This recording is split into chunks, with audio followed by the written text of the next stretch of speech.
journalisme, c'est magnifique, c'est passionnant, ça fait vibrer. L'avantage, c'est que vous pouvez répondre à toutes les questions que vous vous posez vous-même en faisant votre boulot. Par contre, pensez juste à gagner votre vie parce que c'est un peu compliqué quand même. Dans le groupe média Clium-Yomcom, nous sommes bien entendu intrinsèquement féministes.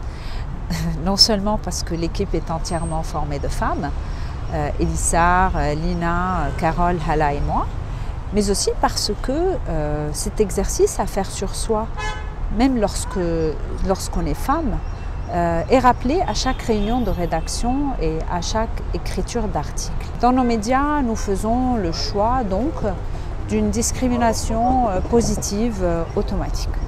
Donc toute réalisation féminine est mise en avant sur nos plateformes et sur nos réseaux sociaux. Les initiatives aussi des minorités qui d'habitude ne sont pas mises en valeur sur les médias classiques. En général, le 8 mars ne suscite aucun intérêt particulier chez moi. Mais ce 8 mars 2020 vient après une année de haute lutte du peuple algérien pour recouvrir sa dignité. Je me sens concernée par notre condition de femmes journalistes dans les rédactions. Les femmes journalistes en Algérie, ou ailleurs d'ailleurs, doivent prendre conscience de leur force. Elles sont très fortement représentées parmi les journalistes de base, mais cette représentation est trop peu visible dans les structures de direction. Cela correspond bien entendu à la morphologie sociale générale, mais cela ne se justifie pas, car le journalisme est une des professions qui devrait en principe s'émanciper des logiques dominantes et être précurseur des évolutions nécessaires et impérieuses. Alors quel message je souhaiterais passer aux femmes qui travaillent dans les médias?